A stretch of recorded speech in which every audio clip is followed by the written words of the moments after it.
안녕하세요. 저는 세상에서 제일 장가를 잘 간 남자 30대 정민석이라고 합니다.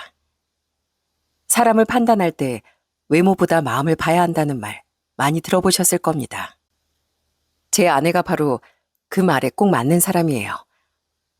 남들이 아내를 어떻게 판단하든 제겐 어떤 보물보다 귀하게 빛나는 사람이거든요.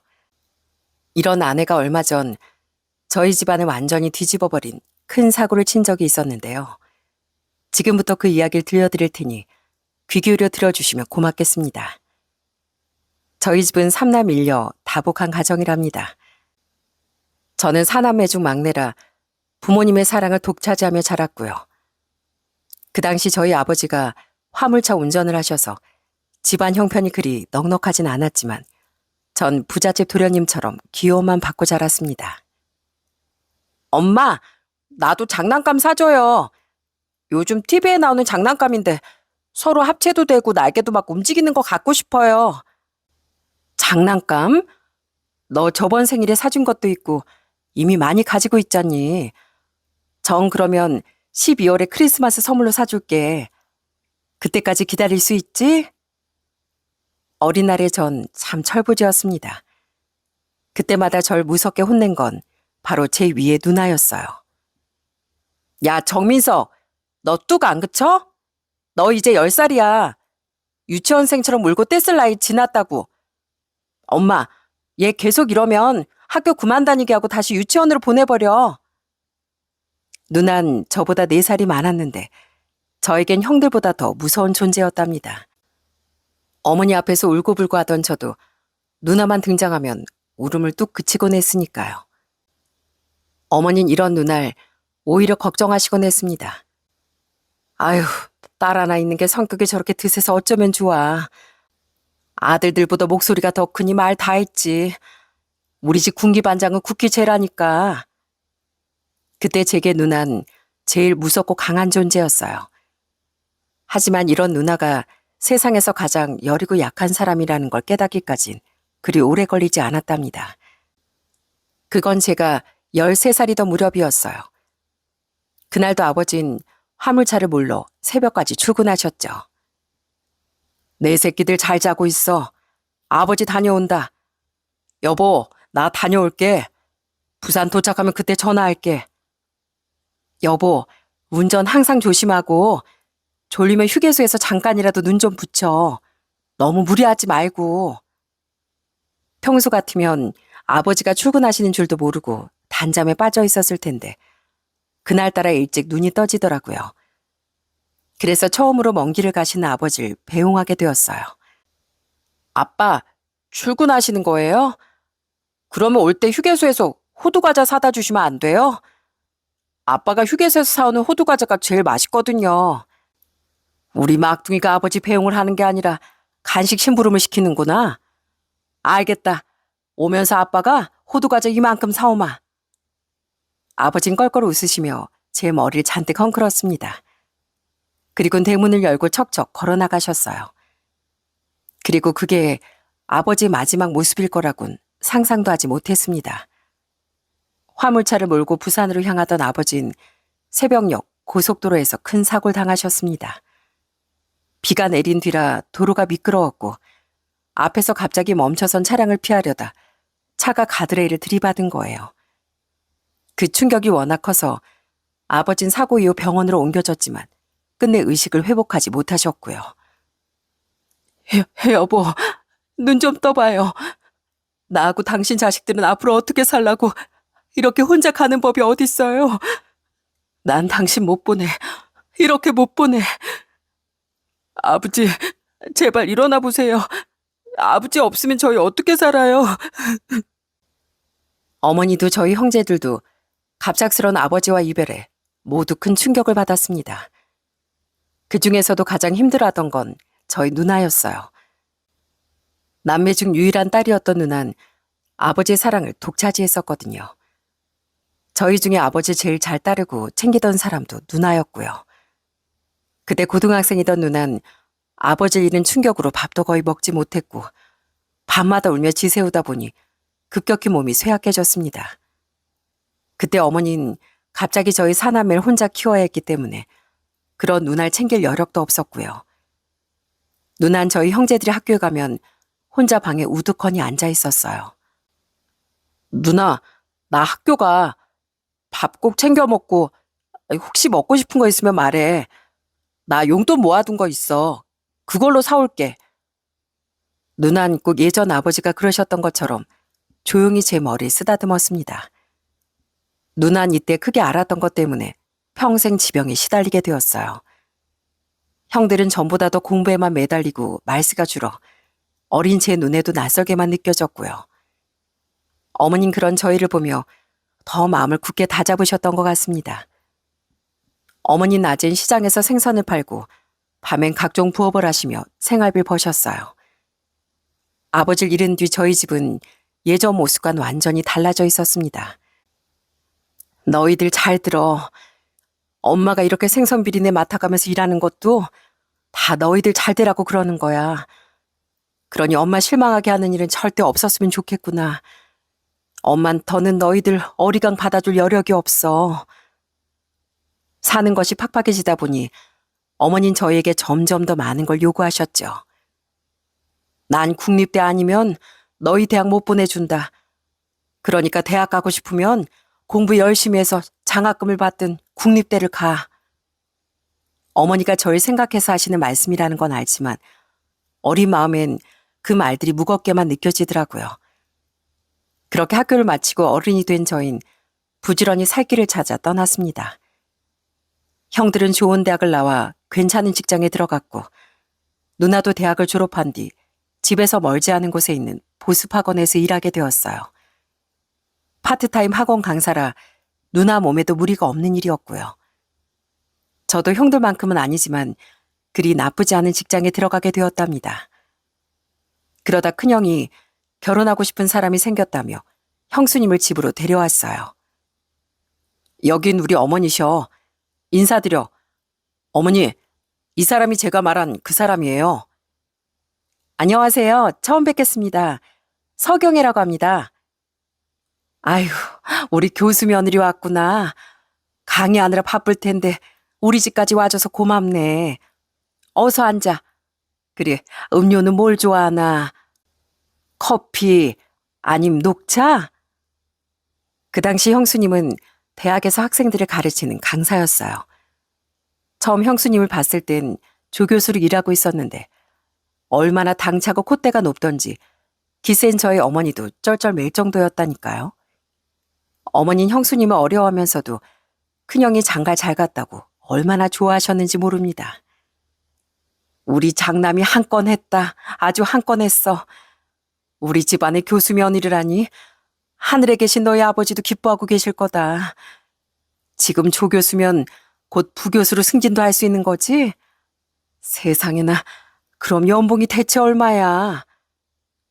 중졸이던 저희 어머니는 큰형수 덕분에 대학 교수들 직급이나 연봉을 줄줄 외우고 계셨어요. 큰형수는 어머니의 기대에 부응이라도 하듯 가끔 비싼 선물을 집으로 보내거나 비싼 식당으로 어머니를 모시고 가곤 했습니다. 어머님, 여기 스테이크 맛있는데 좀 드셔보세요. 여기 셰프님이 제가 미국 유학 시절부터 알던 분인데 이번에 한국에 레스토랑을 내셨거든요. 스테이크? 난 그런 거 뭔지도 모른다 얘. 그냥 네가 똑똑하니까 맛있는 걸로 시켜줘. 우리 잘난 며느리 추천이면 당연히 맛있겠지 뭐. 큰형수가 이렇게 어머니께 좋은 모습만 보였다면 저도 큰형수를 참 좋아하고 고맙게만 생각했을 겁니다. 하지만 큰형수는 어머니를 등에 업고 저희 집에서 제일 상전 노릇을 하더라고요. 도련님, 나 커피 좀 사다 줄 수 있어요? 여기엔 어머님 드시는 싸구려 커피 믹스밖에 없어서요. 아, 집 앞에 카페 말고 큰 길가에 대형 프랜차이즈 카페에서 좀 사다 줘요. 디카페인으로요. 네? 지금요? 매번 커피 심부름 시키실 거면 차라리 올 때 사오시는 게 낫지 않겠어요? 어머, 우리 막내 도련님 까칠한 것 좀 봐. 여자한테 그러면 어디 가서 데이트도 못해요. 내가 용돈 더 줄 테니까 그러지 말고 좀 부탁해요. 저도 참다 한마디 하고 싶었는데 어머니가 큰형수 워낙 좋아하시니까 참을 수밖에 없었어요. 큰형수의 이런 행동은 둘째 형수가 들어온 이후 더 심해졌습니다. 둘째 형도 어머니의 바람처럼 집안 좋고 잘 배운 사람과 결혼을 했어요. 둘째 형도 증권회사 다니는 잘 나가는 셀러리맨이었는데 둘째 형수도 그에 못지않은 대기업에 다니고 있었죠. 우리 큰며느리, 둘째 며느리가 어디 가서 빠지는 거 하나 없는 잘난 며느리들인데 막내 며느리도 당연히 그렇겠지?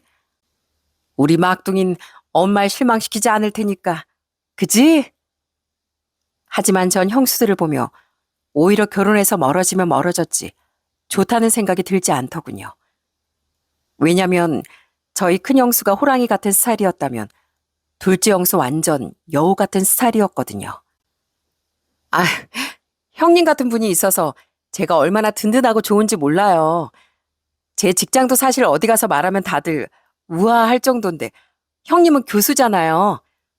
아직 조교수이지만 그래도 교수라는 직함이 얼마나 좋아요. 그렇게 말해줘서 고마워, 동서. 근데 내가 곧 부교수 달 것 같거든. 어디 가서 내 자랑하려거든 부교수라고 꼭 말해줘. 나도 동서네 집안이 그렇게 좋다고 자랑 많이 하거든. 아, 우리 어머님은 진짜 좋으시겠다. 이런 며느리를 어디 가서 둘이나 구하겠어.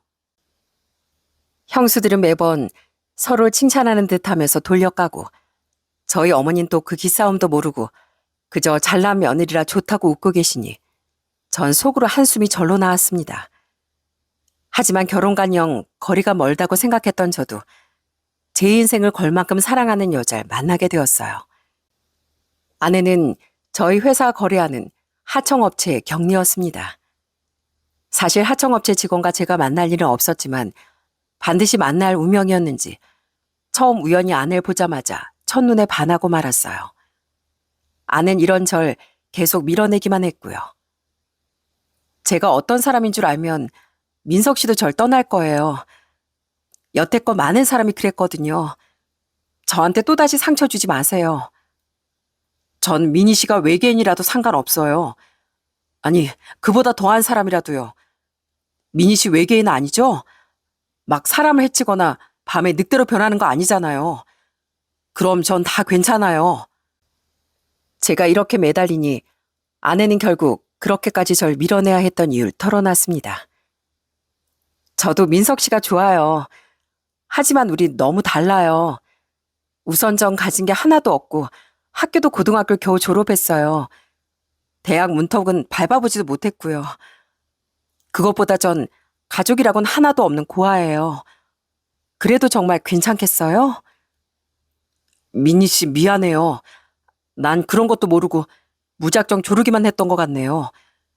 하지만 저에겐 그런 건 하나도 상관없어요. 난 민희 씨의 아픔을 함께 나누고 싶어요. 정말요? 심지어 난 고아원 출신인데도요? 5살 때 이모가 날 고아원에 맡기고 간 이후에 부모 형제도 없이 이날 이때까지 살아왔어요. 부모님이 왜 돌아가셨는지 이모가 어떤 사람인지도 모르고요. 그러면서 아내가 털어놓은 이야기는 정말 가슴 아픈 사연이었습니다. 어떤 사연에서인지 아내의 부모님은 아주 어렸을 적 유명을 달리하셨고 갈 곳 없던 어린 아내를 이모님이 맡아서 키워주신 모양이었어요. 하지만 이모님도 사정이 힘드셨는지 아내가 5살이던 무렵 아내를 고아원에 맡기고 떠나셨다고 해요. 아내는 이 이야기도 고아원을 퇴소할 무렵에 원장님께 처음 들었다고 했습니다. 사춘기 무렵엔 원망도 많이 했어요. 그래도 유일한 핏줄인 이모인데 날 좀 키워주지, 고아원에 맡기지 말지 이러면서 많이 미워했거든요. 하지만 원장님께 들어보니까 이모도 절 고아원에 두고 가면서 많이 우셨대요. 정말 절 키우고 싶었는데 그러지 못할 정도로 살기가 너무 힘드셨나 봐요. 성인이 되고 직장을 잡고 나서 이모를 찾으려고 했지만 이모님이 돌아가신 후였고요. 전 결국 눈물을 보이는 아내를 따뜻하게 안아주었습니다. 나중에 들은 말인데 누군가 아내를 그렇게 따뜻한 위로로 안아준 건 제가 처음이었대요. 전 아내의 사연을 듣자마자 이 사람이야말로 제가 평생 찾던 바로 그 사람이라는 예감이 들었습니다. 연애 기간 내내 아내는 정말 따뜻하고 선량한 사람이었어요. 한 번은 아내와 카페에서 만나기로 했는데 아내가 비에 쫄딱 젖어서 들어오더라고요. 아니, 비를 왜 그렇게 많이 맞았어? 우산 없었어? 그럼 전화를 하지. 내가 데리러 갔을 텐데. 괜찮아. 사실 우산 있었는데 요 앞에 역 근처에서 나물 파던 어떤 할머님이 우산이 없어서 곤란해 하시더라고. 그래서 내 우산이라도 드리고 왔지. 아낸 자신이 가진 걸 기꺼이 남을 위해 내어줄 줄 아는 사람이었습니다. 비록 저희 형수님들에 비하면 여유가 없는 형편일지라도 저희 어머니가 아내의 착한 마음을 알아줄 거라고 믿었어요. 하지만 어머니는 그런 제 기대를 무참히 저버리셨죠. 일단 아내가 처음 인사를 드리러 간 날부터 아내의 옷차림을 지적하시더니 냉수 한 잔 주시질 않으시더라고요. 시댁에 첫 인사 드리러 오면서 옷차림하군. 그건 어디서 뭐 주워 입은 옷이냐? 명품까진 바라지도 않는다만 그래도 그렇게 후진 차리면 또 뭐야? 너 미용실도 안 다니니? 시간 있으면 미용실 가서 영양이라도 한번 받고 와라. 죄송합니다, 어머님. 제가 신경을 쓴다고 신경 썼는데 아직 많이 부족한가 봐요. 다음엔 더 좋은 모습 보이도록 노력할게요. 다음에 볼지 말지 내가 결정하는 거야. 아휴, 저런 걸 막내 며느리라고 허락을 해야 하나 진짜. 내가 우리 막둥이 아들을 얼마나 애지중지 키웠는데. 어머님 그 뒤로도 아내를 볼 때마다 무시하고 면박을 줬습니다. 아내가 고아원 출신인 걸 알고 난 후엔 급기야 형수님들과 아내를 비교하기 시작했고요. 아이고, 고졸의 회사 격리인 것도 모자라 심지어 고아원 출신이라고? 민석이 너 어떻게 엄마를 이렇게 실망시킬 수가 있어? 내가 네 형수들처럼 대단한 며느리감을 데려오는 건 바라지도 않았어. 그래도 기본은 해야 할 거 아니야, 기본은. 부모도 없이 자란 주제에 제대로 배운 거나 있었어? 어머니, 그렇게 말씀하지 마세요. 오히려 형수님들보다 더 착하고 바른 사람이에요. 저 사람이 고아원에서 자라고 싶어서 자랐어요? 살다 보니 환경이 그랬던 거죠. 그런 거로 서로 비교할 건 아니라고 생각합니다, 전. 어머 세상에나. 벌써부터 애미 대신 여자 편드는 것 좀 봐. 걔가 너한테 이렇게 하라고 시켰지? 안 봐도 훤하다. 그것이 본인이 부족하니까 조건 좋은 남편이라도 꿰차려는 거야. 아내도 이런 저희 어머니 때문에 정말 많이 속상했을 겁니다. 하지만 아내는 속상할 법도 한데 항상 웃으면서 대답했어요. 어머님, 저도 민석 씨처럼 좋은 사람 만나서 정말 감사하게 생각하고 있어요. 어머님 민석 씨를 잘 키워주셔서 제가 이렇게 행복할 수 있는 거예요. 어머님 말씀처럼 제가 좋은 남편 만나서 큰 덕을 보고 있어요. 참나?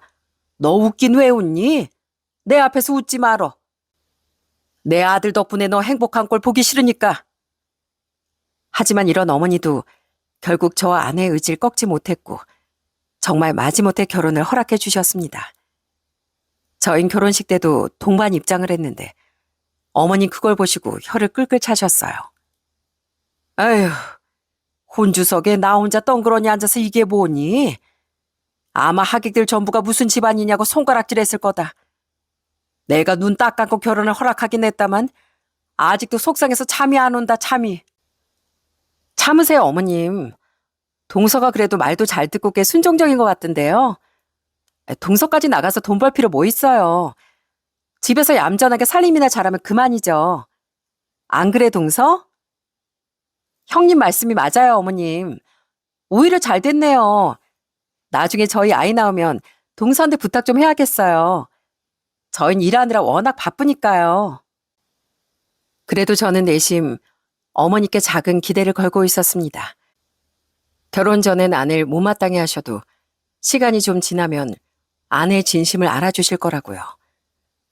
하지만 어머니는 변하지 않으셨습니다. 하루는 본가에 다 같이 모여 저녁을 먹은 적이 있었어요. 아내는 회사에 휴가까지 내고 일찌감치 시댁에 와서 모든 음식을 다 하고 있었죠. 저도 주방에서 같이 돕고 싶었지만 아내 근처에만 가도 어머니 불효령이 떨어졌어요. 너 지금 어딜 기웃거리는 거야? 왜? 네 마누라가 힘들다고 이씨의 미혹이라도 했어? 그래서 똥강아지처럼 주방을 서성이는 거야? 내가 네 부인 부려먹을까 봐? 죄송해요, 어머님. 여보, 거실에 편하게 앉아있어. 어머님이랑 나랑 둘이 하면 돼. 제가 괜히 돕겠다고 나서는 바람에 아내만 더 곤란해진 것 같았습니다. 전 그래도 어머니 몰래 아내 어깨도 주물러주고 몰래 잔심부름도 해주었어요. 아내가 고생한 것에 비하면 제가 한 건 아무것도 아니지만요. 그렇게 아내가 땀을 뻘뻘 흘려가며 음식을 다 하자 그제야 형들과 형수님이 집으로 들어왔습니다. 저희 누나가 제일 늦게 왔는데 제 아내가 고생한 걸 알고 아내가 좋아하는 간식거리를 사들고 왔거든요. 아휴, 우리 막내 올케 고생 많았지? 이거 올케가 저번에 맛있게 먹던 케이크인데 생각나서 사왔어. 지금 먹지 말고 집에 들고 가서 민석이랑 먹어. 넌 네 엄만 보이지도 않냐? 기껏 음식해서 차려놨더니 공치사 너무한 사람이 부리는구나. 정말 감사해요, 형님. 이 케이크 다 같이 나눠 먹으면 더 맛있을 것 같아요. 이따 식사하시고 다 함께 맛봐요. 어머님도 케이크 좋아하시죠? 아내가 그렇게까지 말했지만 어머닌 대꾸도 안 하시고 식탁 위에 놓은 생선에 가장 맛있는 부위를 발라 형수님들 앞접시에 놓아주시더라고요. 많이들 먹어라. 이 부위가 가시도 좋고 제일 맛있는 데다 큰일하는 우리 며느리들이 제일 먼저 맛봐야지. 그런 어머니를 보고 있자니 갑자기 머리가 뜨끈해지면서 화가 치밀어 오르더군요. 그래서 전 형수들 앞접시에 있는 생선을 도로 집어다 제 아내 앞으로 옮겼습니다. 어머니, 아침부터 회사까지 휴가 내고 열심히 일한 사람은 이 사람인데 먹으려면 이 사람이 먹어야죠. 먹는 거로 왜 차별하세요? 아, 내가 언제 차별했다고 그래. 당연히 이때까지 일하다 온 네 형수들이 먼저 먹어야지. 서열도 없이 네 마누라부터 먹여야겠어? 형수들은 손 없어요? 아, 똑똑한 형수들이니까 더 잘 발라먹겠죠. 어머니 자꾸 이러시면 저도 그냥은 못 넘어가요. 그때 아내 식탁 밑으로 제 손을 꽉 잡으며 그만하라는 듯 말렸습니다. 그때 옆에 있던 누나도 한마디 거들더라고요. 그래, 엄마. 그만 좀 해요. 여기 직장 안 다니는 사람이 어딨다고 그래요. 막내 올케, 엄마 신경 쓰지 말고 어서 밥 먹어. 맛있는 거 오늘 음식하느라 제일 고생한 사람이 먹는 게 맞아. 아이고, 같은 직장?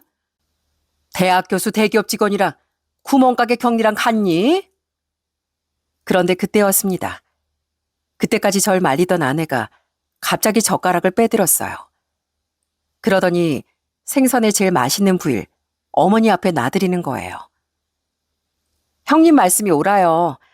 제일 맛있는 건 오늘 제일 고생이 많았던 사람이 먹는 게 맞아요. 그러니까 오늘도 저를 위해 이렇게 맛있는 음식을 대접해 주신 어머님이 드시는 게 맞는 것 같네요. 항상 감사해요, 어머님. 오늘도 잘 먹겠습니다. 아내가 웃으며 어머니를 치켜 세우자 도리어 어머니가 몹시 당황하시더군요. 아내가 차라리 서운해하거나 화를 냈으면 그렇게까지 당황하진 않으셨을 거예요. 아니다. 너도 옆에서 같이 밥하느라 고생 많았다. 다들 밥상머리에서 그만 싸우고 어여 밥이나 먹자. 아내의 현명한 대처 덕분에 그날도 무사히 가족 모임을 끝낼 수 있었답니다. 이후로도 아내는 항상 어머니를 기쁘게 할 방법을 찾곤 했어요. 내가 어떻게 하면 어머님이 날 예뻐해 주실까? 내가 형님들처럼 비싼 선물을 해드릴 수도 없고 갑자기 좋은 직장을 다닐 수도 없고 말이야. 글쎄, 내가 보기엔 어머니도 당신한테 반쯤은 넘어가신 것 같은데? 여러분 혹시 나그네 옷을 벗기러 내기로 했던 혜님과 바람 이야기 기억하시나요? 그 이야기처럼 한겨울 얼음장 같던 저희 어머니의 마음을 서서히 바뀌게 한 건 바로 아내의 따스한 마음이었습니다. 언제 한 번은 저희 어머니 생신이셨는데요. 그 주 주말에 일찌감치 식사 자리를 가졌고 정작 평일이었던 어머니 생신엔 아무도 모이질 못했습니다. 어째 너인 시애미 생일인데 전화 한 통이 없니? 아무리 주말에 먼저 밥을 먹었어도 그렇지 생일 당일엔 안부 전화라도 해야지. 아, 어머님, 저 연구자료 준비할 게 있어서요. 죄송해요. 안 그래도 제가 시댁으로 스카프 하나 보냈거든요. 아직 도착을 안 했나 보네요. 어머님, 저 그럼 바빠서 이만 전화 끊을게요. 형들은 형수 뒤에 숨어 아무것도 안 하고 있고, 형수들은 집으로 선물을 보냈다며 대충 넘어가려 했습니다. 저도 그날 하필 야근이 있어 세심하게 신경 쓰지 못했는데, 퇴근 무렵 아내에게서 한 장의 사진이 날아왔습니다. 그 사진을 보고 전 정말 깜짝 놀랐어요. 여보, 짠! 오늘 어머님하고 데이트했다? 어머님이랑 전시회도 다녀왔는데 이런데 처음 오신다고 하더라고. 우리가 신경 좀 더 써야겠어. 아낸 퇴근하자마자 혼자 계신 어머님 모시고 데이트를 다녀온 모양이었어요. 어머니도 아내와 보내는 시간이 내심 좋으셨는지 사진을 보니까 더러 웃기도 하셨더라고요. 저는 모른 척하고 어머니께 전화를 걸었습니다. 어머니, 오늘 생신이신데 하필 야근이 있어서 집에도 못 들렸네요. 식사는 하셨어요? 그럼 오늘 생일이라고 좋은 데 가서 비싼 밥도 먹고 전시도 보고 왔다. 너 예술의 전당에 가본 적 있니? 난 오늘 와봤다 얘. 정말요? 와, 우리 엄마 좋으셨겠네. 근데 누구랑 가셨어요? 나도 만날 사람이 있다. 왜? 너희 아니면 생일에 만날 사람도 없을까 봐?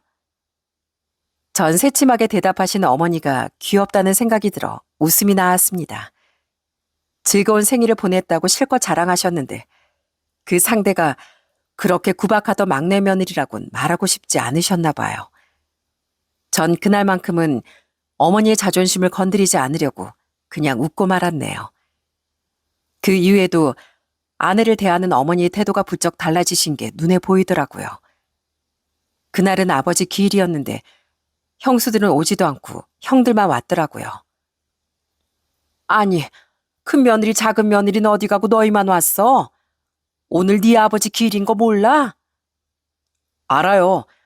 근데 이 사람 학교 일이 워낙 바빠서요. 이번만 그냥 넘어가 주세요. 안 그래도 아버지 제사상에 과일 올리라고 과일 좋은 거로 사왔어요. 저희 집사람도 회사에서 워크숍을 가는 바람에 큰형수도 안 왔는데 굳이 저희 와이프까지 와야 돼요. 그냥 이번엔 저희끼리 지내요. 재수 씨 왔을 거 아니에요. 너희들 정말 너무하다. 다른 날도 아니고 어떻게 너희 아버지 기일인데 과일이나 딸랑 보내고 코빼기도 안 보여?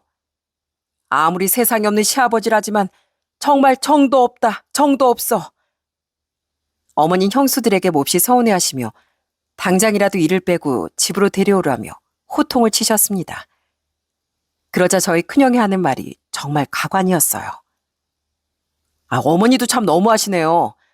그동안 집사람한테 선물이다 뭐 다 받으실 땐 아무 말씀 없으시다가 이제와 제사에 한번 빠졌다고 이러시는 거예요?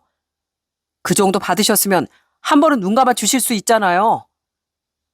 둘째 형도 큰형의 말에 맞장구를 치고 있었고요.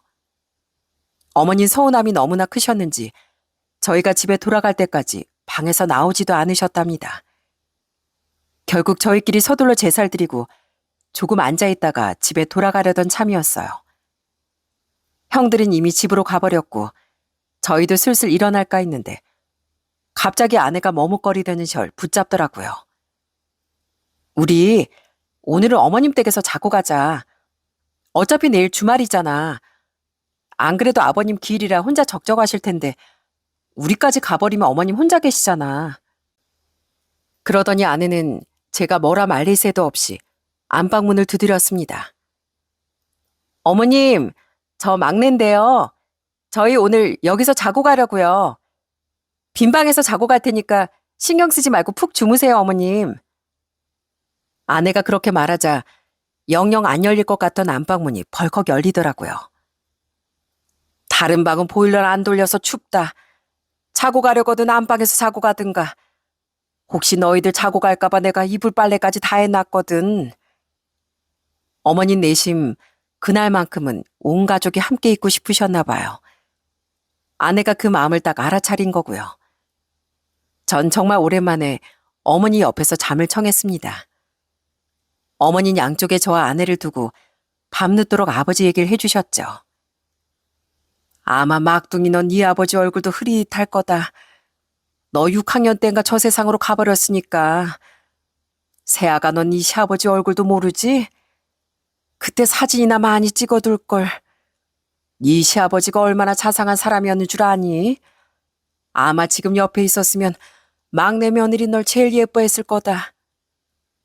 어머님 그날만큼은 아내를 세아가라고 다정히 부르시며 한참이나 옛날 이야기를 해주셨죠. 전 그러다 스르륵 잠이 들었는데 아내는 끝까지 어머니 말씀을 경청하며 서로 좋은 시간을 보냈더라고요. 그 뒤로 어머니와 아내는 놀라울 만큼 가까워졌고 어머니는 전처럼 아내를 구박하거나 형수들과 비교하지도 않으셨어요. 여전히 형수들이 최고라며 칭찬하시긴 했지만 전처럼 아내를 깎아내리지 않는 것만으로도 많은 발전이 있었답니다. 그렇게 저희는 결혼 생활을 이어갔고 아들 녀석 하나도 낳았어요. 그리고 결혼한 지 8년쯤 지났을 무렵이었죠. 어머, 어머님 얼굴이 왜 그러세요? 왜 이렇게 띵띵 부으셨어요? 혹시 어디 가려우세요? 여기저기 긁은 흉터도 보이는 것 같고. 예, 말도 마라. 뭘 잘못 먹었는지 얼굴이고 팔다리고 계속 띵띵 붓는 것 같다. 자꾸 쥐도 나고 온몸이 여기저기 가려워서 미치겠다 얘. 그러던 중 어머님 갑자기 발작 증세까지 보이셨고 다행히 옆에 있던 아내 덕분에 빠르게 병원으로 이송될 수 있었어요. 여보, 빨리 병원으로 좀 와. 지금 어머님 상태가 너무 안 좋으셔. 저러다 어머님 잘못되실까봐 너무 무서워. 얼른 좀 와줘. 알겠어. 지금 당장 병원으로 갈게. 그래도 당신이 어머니 곁에 있어서 정말 다행이야. 혼자 계셨으면 무슨 일이 있었을지 상상만 해도 끔찍해. 병원에 도착해보니 어머니는 침대에 누워 있었고 담당 의사가 심각한 표정으로 저희에게 다가왔습니다. 환자분 신부전증이 상당히 진행된 상태예요. 현재 신장이 거의 기능을 잃어서 더는 약물 치료만으로는 조절이 어렵고요. 최선의 치료는 신장 이식 수술입니다. 가능한 한 빨리 이식을 계획하지 않으면 합병증 위험이 매우 크고요. 이야기를 들어보니 어머니의 신부전증이 상당히 위급한 상태였고 투석이나 신장 이식 수술이 급한 상황이었어요. 평소에 투석이 얼마나 힘든 과정인지 들은 적이 있어서 최대한 빨리 신장 이식 수술을 진행해야 어머니의 고통을 덜어드릴 수 있었답니다. 전 형들과 누나, 형수들까지 모두 불러 이 일을 상의했어요. 다들 얘기 들었죠? 어머니가 빨리 신장 이식 수술을 받으셔야 한다는데 아무래도 우리 모두가 적합도 검사를 받는 게 좋겠어요. 우리 모두요? 며느리들은 생판 남인데 검사 받아봐야 뭐해요.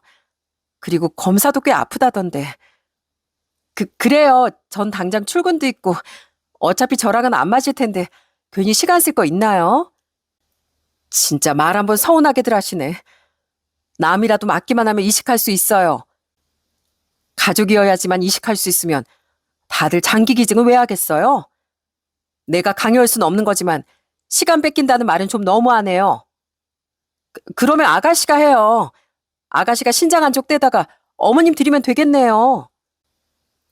적합도 검사 받기도 전에 저희 형제들과 형수들은 말싸움을 벌였고 결론은 나지 않은 채 서로 감정만 잔뜩 상하고 말았습니다. 누난 본인의 아픈 몸을 탓하며 너무나 속상해했어요. 차라리 내 신장이라도 떼다 줄 수 있으면 당장 수술했을 텐데 내 몸이 이래서 엄마한테 주고 싶어도 줄 수가 없네. 미안해 엄마. 괜찮아 누나. 너무 마음 쓰지 마. 그러면 형수들은 빼고 우리 형제들끼리만 검사를 받아보자. 형들 괜찮지? 형들은 마지못해 알겠다고 했지만 다들 어딘가 깨림칙한 얼굴이었어요.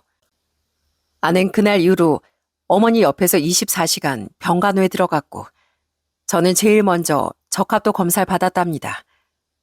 하지만 놀랍게도 전 퇴짜를 맞았어요. 어머니와 항체 교차 검사에서 양성 판정을 보였거든요. 그러니까 제가 신장을 드린다고 해도 어머니 몸속에서 그 신장을 받아들이지 못하고 공격할 수 있다는 거였습니다. 전 이 소식을 형들에게 전했죠. 형, 나 부적합 판정받았어. 어머니랑 혈액형이 같아서 희망을 걸고 있었는데 그나저나 형들은 언제 검사받을 거야? 아, 그게 말이야. 곧 받아야지, 곧. 요즘 일이 너무 바빠서 병원 갈 시간이 없네. 난 말이야. 찾아보니까 혈액형이 다르면 이식 수술을 못 한다던데. 나 어머니랑 혈액형 완전 다르잖아. 아니야.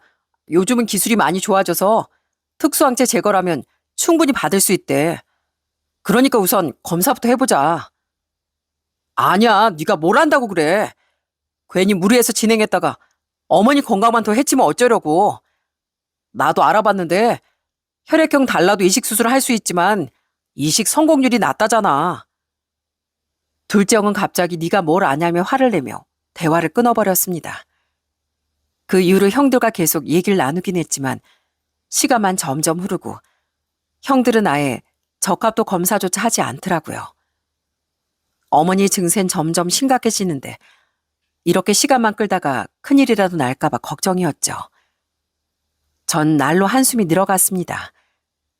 어머니 병간호를 전적으로 맡고 있던 아내도 지쳐가고 있었지만 아내는 절대 내색하지 않았어요. 오히려 힘든 순간마다 조용히 절 위로해 주었죠. 여보, 아무리 생각해도 내가 이렇게 가만히 있는 건 아닌 것 같아. 나도 계획이 있는데 들어볼래? 아내는 전부터 고민하던 계획이 있다며 제게 아주 진지하게 얘기하기 시작했습니다. 전 아내 이야기를 듣고 너무 깜짝 놀라 재차 되물었어요. 당신은 어머니가 원망스럽지도 않아? 맨날 형수들과 비교만 하고 못되게 구셨잖아. 당신 마음에 상처되는 말씀도 많이 하시고 혹시 당신이 어머니 눈치가 보여서 그러는 거라면 그렇게까지 마음 쓰지 않아도 괜찮아. 아니야, 난 이미 결심했어. 그러니까 당신도 당분간은 비밀로 해줘. 어머니는 아내의 결심을 아는지 모르는지 병실에서 또 아내를 종부리듯 부리고 계셨습니다. 형수들이 어머니 기분 전환하라고 선물을 보내왔다면서요. 예, 이것 좀 봐라. 우리 며느리들이 바빠서 그렇지 그렇게 냉정한 애들도 아니야. 시엠이 아프다고 병실로 이렇게 선물을 챙겨 보내질 않나. 그래도 마음만은 따뜻한 애들이다. 너도 좀 본받아라. 가끔은 이런 것도 필요하다고. 어머니는 손수건 세트와 과일 바구니를 바라보며 연신 흐뭇한 표정을 지으셨죠. 하지만 정작 옆에서 밤낮으로 간호를 도맡고 있는 아내에겐 감사의 말 한마디 없으셨고요. 오히려 선물 하나 보내온 형수들만 치켜 세우는 모습에 제 속은 부글부글 끓어올랐습니다. 어머니 지금 과일을 먹지도 못하는데 저런 선물이 다 무슨 소용이에요? 손수건은 또 뭐고요? 누구 약 올리는 것도 아니고 이럴 거면 병문안이나 오라고 하세요. 제가 화를 내자 어머닌 그제야 저와 아내 눈치를 슬그머니 보셨어요. 그러다가 아내에게 툭 던지는 말로 고맙다가 하시더군요. 내가 뭐 막내 며느리한테 뭐라고 했나? 나도 고맙게 생각하고 있다. 근데 선물 보내온 성의가 있으니까 하는 말이야. 얼마 뒤면 어버이날이잖니. 그때까지도 어머니는 선물이 좋으신 모양이었습니다. 그렇게 또 며칠이 흐르고 어버이날이 되었어요. 형과 형순 얼마 전에 선물을 보냈다고 전화 한 통만 걸어오더라고요. 누나도 수업이 없는 오전에 병원에 들렸다 갔고요. 그렇게 저희 부부와 어머니만 병실에 남아 있었는데 아내가 몹시 쑥스러워하며 어머니께 봉투 하나를 내밀었습니다. 어머님, 이거 제가 드리는 어버이날 선물이에요. 부디 기쁘게 받아주세요. 어머님 봉투를 받으면서도 뭔가 떨떠름한 표정이었어요. 어머님 봉투를 열어보지도 않으시고 대뜸 이런 말씀을 하셨습니다. 네가 벌면 얼마나 번다고 이런 걸 준비했어. 그냥 넣어놔 쓰지. 안 봐도 비디오다.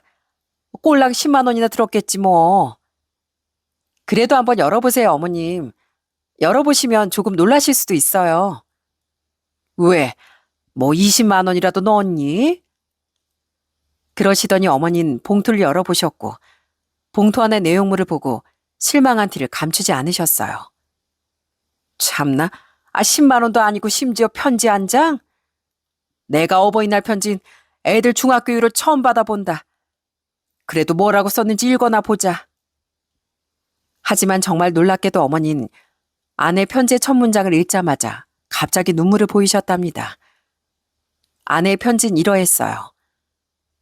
사랑하는 어머님께, 어머님, 저 막내 며느리예요. 편지 받고 조금 실망하셨으면 어쩌나 걱정이네요.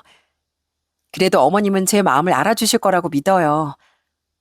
어머님이 말씀은 안 하시지만 그래도 제 걱정 많이 해주시고 막내라고 챙겨주시는 거 알아요. 어머님도 아시지만 전 태어나서 단 한 번도 가족의 정을 느껴본 적이 없잖아요. 저에게 엄마라는 존재는 어머님이 처음이자 마지막이에요. 그래서 어머님이 절 밉다 하셔도 전 어머님을 미워할 수가 없어요. 자식이 어떻게 엄마를 미워해요. 제게 유일한 사람인데요.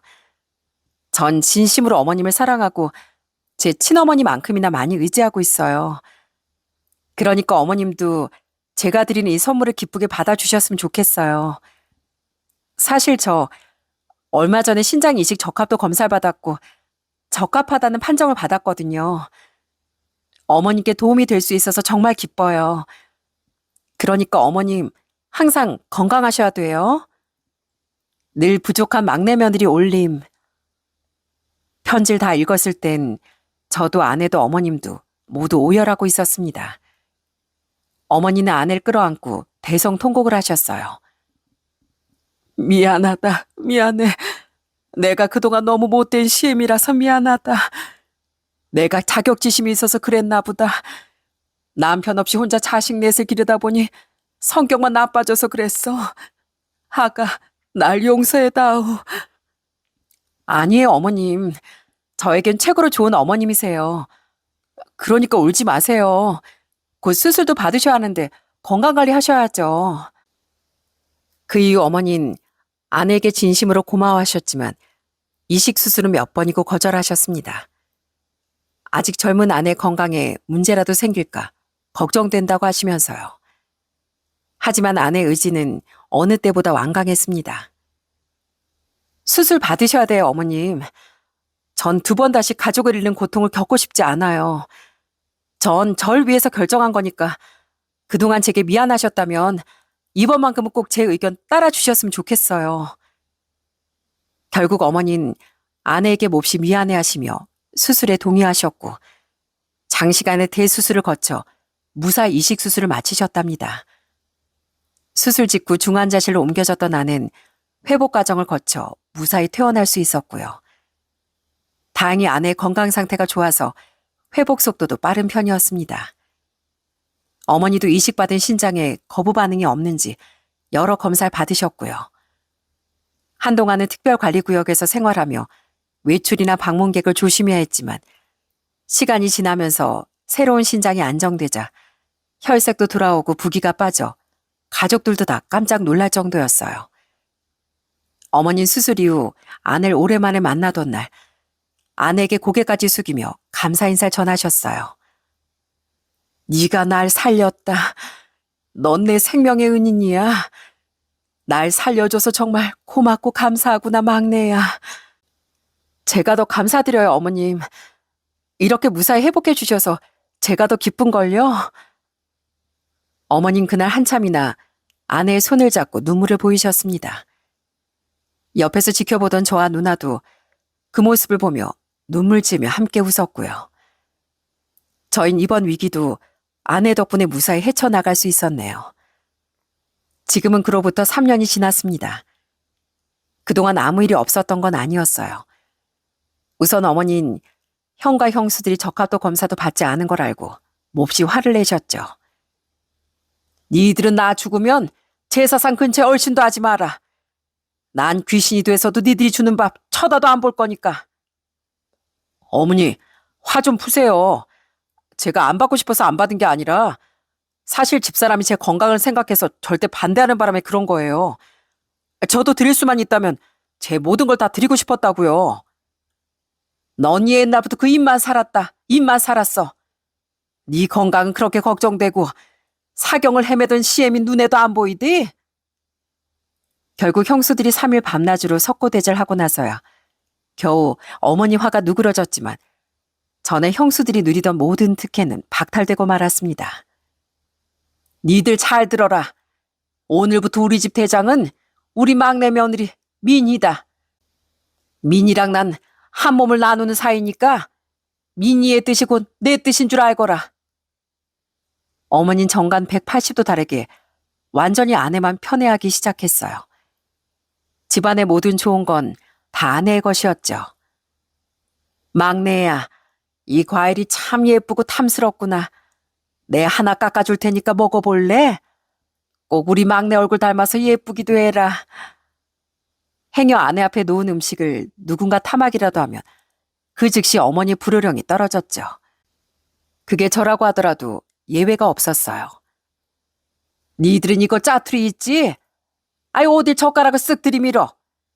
민석이 넌 좋은 게 있으면 네 와이프 먼저 챙길 생각은 안 하고 네 식탐만 그렇게 부려?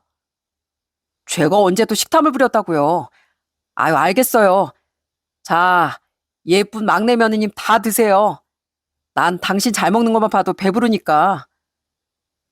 이렇게 특급 대우를 받다 보니 어쩌다 형수들이 아내에게 심부름이라도 시켰다간 정말 난리가 났습니다. 셋째 동서, 와서 이 전 좀 부쳐줘. 새우전하고 호박전, 육전도 좀 하자. 나 그거 먹고 싶네. 네, 형님. 제가 지금 바로 할게요. 지금 누가 우리 막내한테 뭘 시키는 거야? 네가 먹고 싶으면 직접 해 먹으면 되지. 넌 손이 없니? 팔이 없니?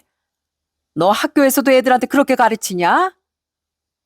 아니 어머님, 언젠 제 귀한 손에 기름 묻히지 말라면서요.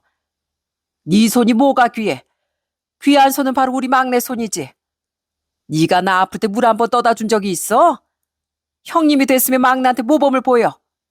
자, 우린 가서 과일이나 먹고 놀자꾸나 막내야. 저런 것들은 신경 쓸 것도 없어. 아내도 이런 특혜를 어색해하지만 기분은 상당히 좋아 보여 다행입니다. 저희 누나도 아내에게 어색해하지 말고 즐기라며 장난을 치곤 해요. 옳게, 얼마든지 더 누려도 돼. 옳겐 그럴 자격 있어. 새언니들은 반성 좀 더 해야 한다니까. 전 이제야 모든 게 제자리를 찾은 것 같아 요즘처럼 행복한 때가 또 없답니다. 제 아들도 무럭무럭 잘 자라고 있고요. 아내는 한때 아무리 노력해도 며느리로 인정받지 못해 눈물 흘리던 사람이었습니다. 하지만 이젠 모두가 아내의 진심을 알게 되었고 아내를 한 가족으로서 존중하고 사랑하고 있어요. 이 모든 게 다 아내 덕분이고 아내의 노력의 결실일 겁니다. 아내가 저희 가족에게 일깨워준 많은 것들 덕분에 저희 가족은 종종 모여 그동안 쌓였던 서운함이나 미안했던 점을 솔직히 털어놓는 시간을 갖기 시작했습니다. 그러면서 서로 오해도 풀리고 예전보다 훨씬 더 돈독해진 가족이 되었죠. 제가 얼마 전 읽은 책에서 이런 문장을 본 적이 있습니다. 가족은 피로 이어지는 게 아니라 서로의 마음으로 이어지는 것이다. 이제라도 아내와 마음을 잇게 된 어머니는 그동안의 말과 행동이 잘못이었다는 걸 인정하고 진심으로 미안해하고 계세요. 그것만으로도 저희에겐 큰 변화를 맞이한 셈이죠. 저 역시 아내가 보여준 헌신과 사랑을 되새기며 늘 저를 되돌아보고 반성하려고 합니다. 여러분도 이 사연을 재미있게 들으셨다면 오늘만큼은 가족들에게 아직 전하지 못한 속마음을 솔직하게 털어놓아 보세요. 그 작은 용기가 여러분과 가족에게 뜻밖의 큰 기쁨을 가져다 줄지도 모르니까요. 오늘도 그런 가족들과 행복하시고 제 사연 들어주셔서 진심으로 감사드립니다.